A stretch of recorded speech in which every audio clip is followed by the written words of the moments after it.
Today's reading comes from Matthew's Gospel, and it's Matthew chapter 14, verses 22 to 33. It's the account in Matthew's Gospel of Jesus walking on water. Now in Matthew and in Matthew and in Mark and John, this reading is preceded immediately by the miracle of the feeding of the 5,000. Jesus transforming what people bring, which is so small, into something that can create something so huge, takes us back to all those parables of the kingdom of heaven, the mustard seed and the yeast.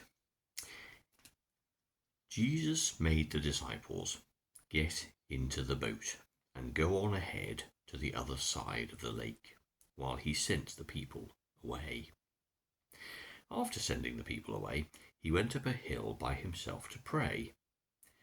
When evening came, Jesus was there alone, and by this time the boat was far out in the lake, tossed about by the waves, because the wind was blowing against it. Between 3 and 6 o'clock in the morning, Jesus came to the disciples, walking on the water.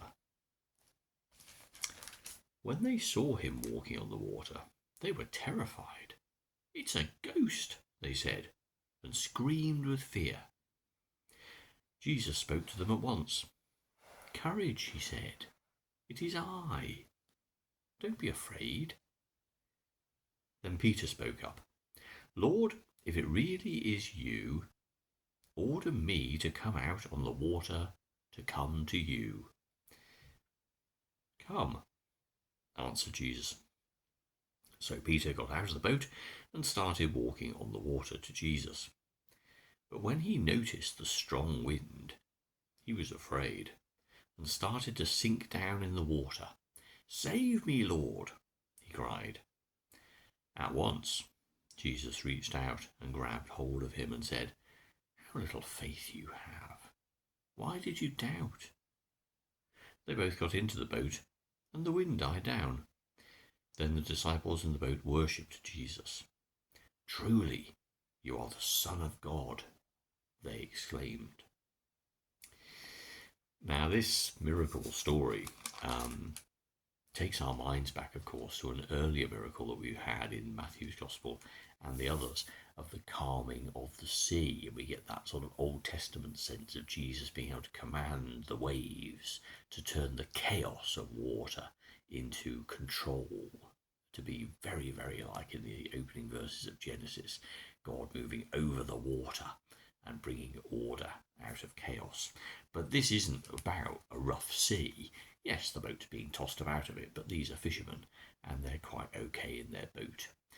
What Matthew is saying in this reading is as much about the early church as about the disciples, but it's also, of course, about us, isn't it? Because the situation that we have is that Jesus has just performed that miracle of feeding 5,000 men who come seeking Jesus because of the miracles that he's performed, because of the healings that he's performed, because of the transformation that people have had from their physical illness into being fully alive again, not because they believe who he is or understand that he is in fact the Son of God. So the Gospel writers take us on a journey here where we see the crowd coming for food and physical sustenance, of nourishment that can be provided in the moment, compared to, of course, that deep indwelling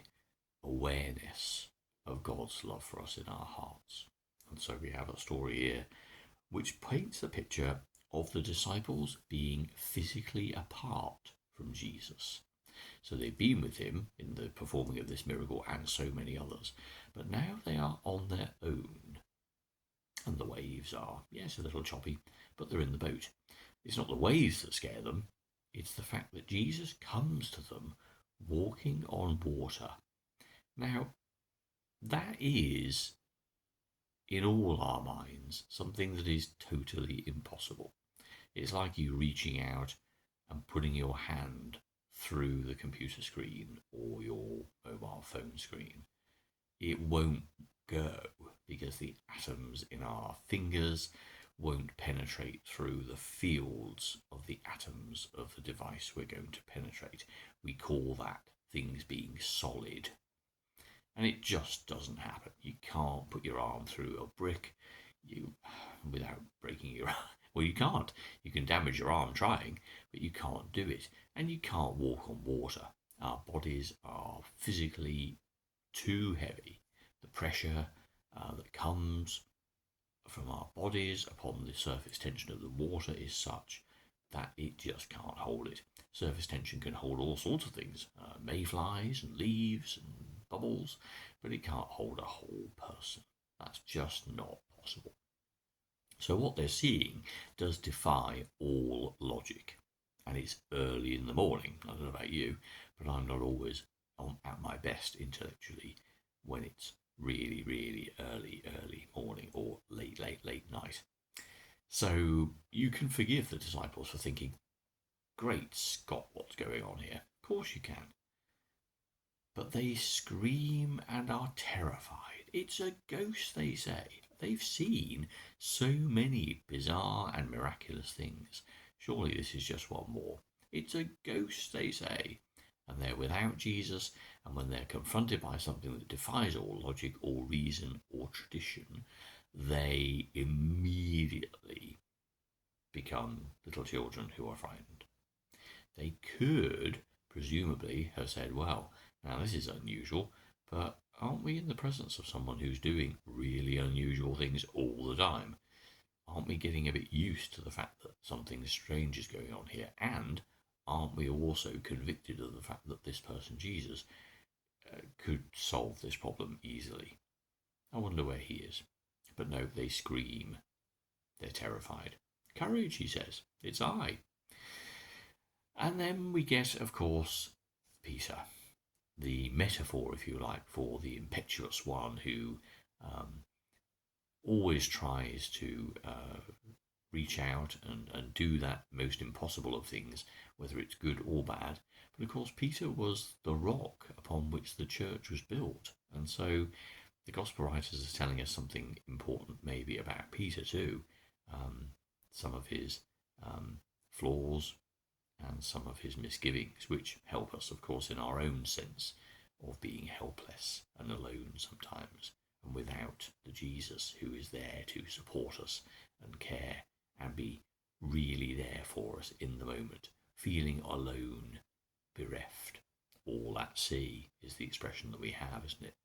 So Peter says, well, call me out, and if it's really you. And Jesus plays that game for a while. He actually says, yeah, okay, that's fine, come. Just like the initial callings, come, follow me. And Peter initially is able to, but then his own preoccupations, well, his own sense of what we would call reality and truth kick in. This is amazing, I'm walking on water. What? I'm walking on water? And so immediately those doubts and fears and that sense of, I know what's happening, and this isn't right, kick in. And I think again, you see, we have another lesson, don't we? The first one is that the disciples are physically apart from Jesus and very quickly return to their human nature. And of course, even with Jesus, there will be moments when we are too aware of our past, our context, our tradition, of, again, what we call reality. And that kicks in. And that also robs us of our obedience and utter trust upon Jesus. It's our fears, it's our cares that crowd in and push God out. It's a really strong metaphor for why that happens. Save me, says Peter. And of course, Jesus' arm comes straight out and plucks him from the water. Why did you doubt? Jesus says. And so in some ways this is a really, really simple but tragically, appallingly complicated and difficult lesson that there are times, and for all of us of course, when we feel that Jesus isn't with us, that we're on our own, And so we very quickly fall back on our human nature. We have no deep-seated trust in God. All will be well needs to be our metaphor. But instead it is, where's God? Why isn't God sorting this out? I feel alone and bereft. And even when we are in the midst of fulfilling a calling, come, Jesus may say to us in all our different contexts, come and do this thing. Come and show unconditional love and kindness to another person. But when things get tricky, when things get difficult, when things fall into the world that we believe we know and understand, then we're going to start sinking. But in our weakness, we can always say, save me, Lord, in our desperation, in our isolation, in our fear. We can say, save me, Lord. And God always will. And this is our great salvation, and this is our great foundation of truth and love and peace and strength, that God is always there for us, in spite of our own inevitable sense of we know the world and we know reality. There are these two parallel streams, aren't there, of what we believe to be happening and true and what is actually happening and true. That God's love is there for us. God's strong arm is always there, ready to save us. And God calls us, saying, come. And that come means leave behind. And it doesn't just mean leave behind what you're doing, how you're spending your time, even where you are. It says leave behind your sense that you own the universe. Leave behind your thoughts that you are all and everything. Rather, trust in the God who made all things and who loves you beyond words.